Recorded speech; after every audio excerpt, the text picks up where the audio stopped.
Hello दोस्तों, कैसे हो? एकदम बढ़िया ना। तो आज तुम लोगों को मेरा जो नीट का 2022 का जो बायोलॉजी का 6 क्वेश्चन मेरा गलत किया था, उनमें से 2 क्वेश्चन ऐसा था कि जिसमें मेरा डाउट अभी भी है कि वो क्वेश्चन वाकई क्या एनटीए ने सही दिया आंसर की। तो और बाकी तो 4 क्वेश्चन श्योर है कि वो गलत था। तो चलिए दिखाते हैं वो 6 क्वेश्चन, और उनमें से जो 2 क्वेश्चन मेरा डाउट है वो भी दिखाएंगे। तो चलो वीडियो को करते हैं स्टार्ट। तो मैं जो 2 क्वेश्चन की बात कर रहा था, वो पहला क्वेश्चन था ये 112 नंबर क्वेश्चन, और मेरा जो सीरीज़ था वो T4 था, देख ही सकते हो। तो इस क्वेश्चन को लेकर मेरा अभी भी डाउट है, और मुझे लगता है कि एनटीए ने गलत दिया है आंसर। कि एनटीए ने जो आंसर दिया था वो था नंबर 1, और मेरा जो आंसर था, मैं जो नीट में अटेम्प्ट किया था वो 2 नंबर किया था। तो यहाँ पर देख ही सकते हो कि पहला क्वेश्चन जो था, The in-root xylem and phloem in a vascular bundle are arranged in alternate manner along the different radii, ये भी सही है। Conjoint closed vascular bundle do not possess cambium, ये भी सही है। In open vascular bundle, cambium is present in between xylem and phloem, ये भी सही है। और vascular bundle of dicotyledonous stem possess endark protoxylem, ये भी सही है। और in monocotyledonous root usually there are more than 6 xylem bundle present, ये भी सही है। मतलब ये सारे के सारे ऑप्शन सही है। तो यहाँ पर कोई भी ऑप्शन यहाँ नहीं दिया था कि all of this is correct. तो मेरे हिसाब से कोई भी हो सकता था, तो मैंने एक को चूज़ कर लिया था और सोचा था कि ये मार्क्स दे देंगे, लेकिन नहीं दिया। तो ये था पहला क्वेश्चन। और ये एनसीईआरटी का चैप्टर है एनाटॉमी ऑफ फ्लावरिंग प्लांट। यहाँ पर जो पेज नंबर 90 यहाँ पर है दिया। यहाँ पर कॉन्जॉइंट के बारे में बोला है, यहाँ पर क्लोज के बारे में बोला है, और यहाँ पर जो रेडियल जो ऑप्शन में था वो बोला है। तो पेज नंबर देख सकते हो 90। और ये है सेकंड क्वेश्चन, जिसमें मेरा डाउट अभी भी है कि एनटीए ने वाकई क्या सही आंसर दिया या नहीं। तो ये 120 नंबर जो क्वेश्चन है, 120 नंबर का जो what is the net gain of ATP when each molecule of glucose is converted into 2 molecule of pyruvic acid.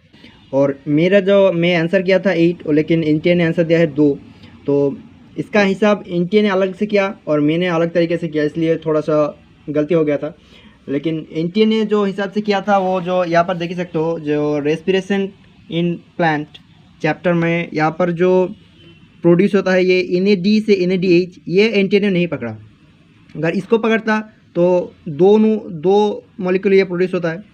तो जब 2 प्रोड्यूस होता है तो एक के लिए 3 ATP, तो 2 के लिए 6 ATP, और यहाँ पर तो 1 ATP और यहाँ पर 1 ATP।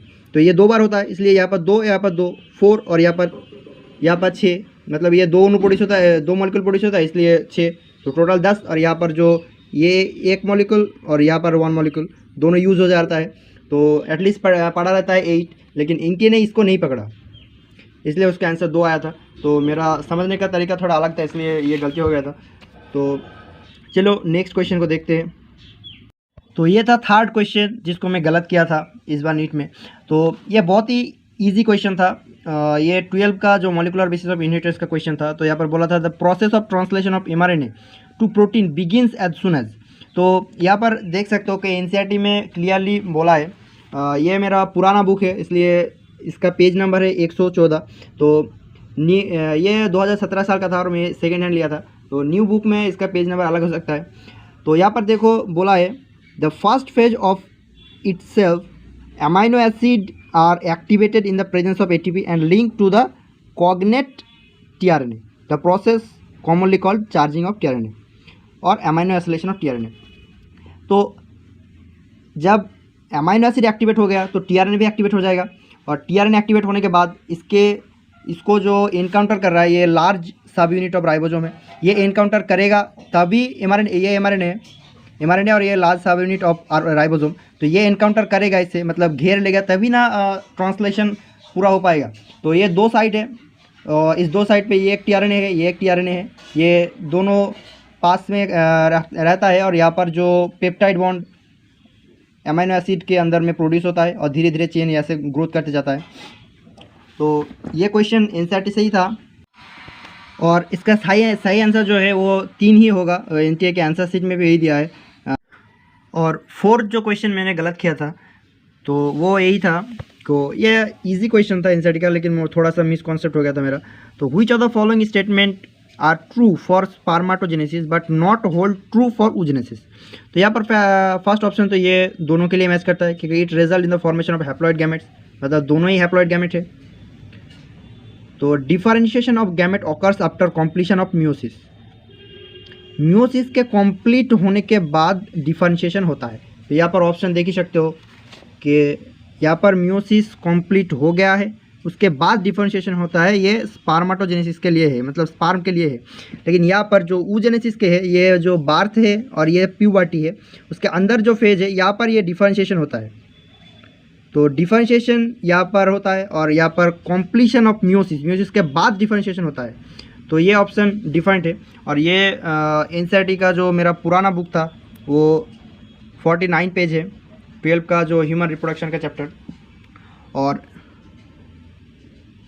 ये जो ऑप्शन था meiosis occurs continuously in a mitotically dividing cell, तो ये भी डिफरेंट है क्योंकि यहाँ पर देख सकते हो कि प्राइमरी oocyte से लेकर यहाँ तक कॉन्टिन्यूसली मियोसिस डिवीजन होता है।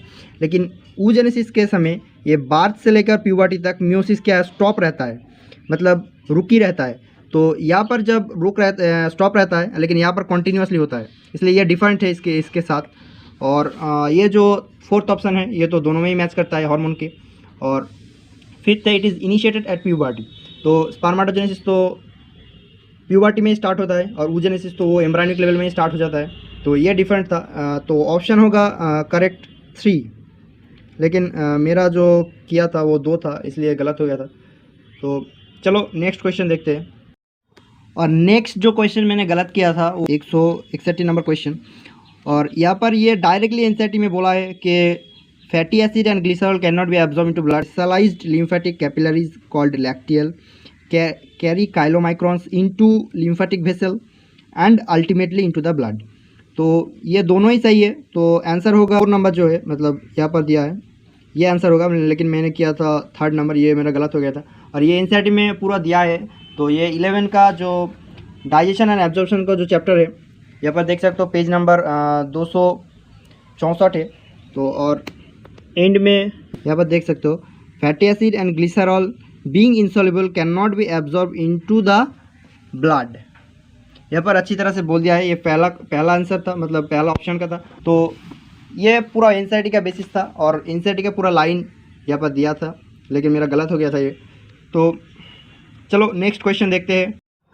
और मेरा आखिरी जो क्वेश्चन एनटीए के आंसर की के मुताबिक गलत हुआ था वो था 167। तो यहाँ पर क्वेश्चन इसलिए गलत हुआ था कि यहाँ पर इनटू बोला है, लेकिन एनसीईआरटी में बोला है फ्रॉम। तो मेरा सोचने में गलत था, लेकिन मुझे अभी भी डाउट है कि वाकई यह कि आंसर सही है गलत। तो यहाँ पर बोला है कि releasing of sperm into the seminiferous tubule called spermiation. लेकिन एनसीईआरटी का 12 में जो ह्यूमन रिप्रोडक्शन का चैप्टर है, उस चैप्टर में 47 नंबर पेज, और यहाँ पर बोला है कि after spermiogenesis sperm head become embedded in the Sertoli cell and finally released from the seminiferous tubule by the process called spermiation। यहाँ पर फ्रॉम बोला था, तो इस हिसाब से मैंने किया था। यहाँ पर इनटू है, फिर भी एनसीईआरटी ने सही बोला इसे। तो सेकंड ऑप्शन है spermiogenesis is the process of formation of sperm from spermatogonia. ये गलत है क्योंकि हम सभी जानते हैं कि स्पर्मियोजेनेसिस क्या होता है, स्पर्मेटिड टू स्पर्मेटोजोआ, मतलब स्पर्मेटिड टू स्पर्म, इसे हम स्पर्मियोजेनेसिस कहता है। इसके हिसाब से जो सही आंसर होगा, मतलब एनटीए ने जो आंसर दिया था वो ऑप्शन 2 होगा, लेकिन मैंने किया था ऑप्शन 1। तो तुम लोगों को कैसा लगता है आंसर की, क्या वाकई गलत था या मैंने गलत किया था, कमेंट करके ज़रूर बताना। और तुम लोगों का कोई डाउट है, कोई पूछना है तो कमेंट करके पूछ लेना, मैं कोशिश करूँगा उसका जवाब देने का। और मिलते हैं अगले वीडियो पे, तब तक के लिए बाय। मस्ती करते रहे, एंजॉय करते रहे, ऑल द बेस्ट।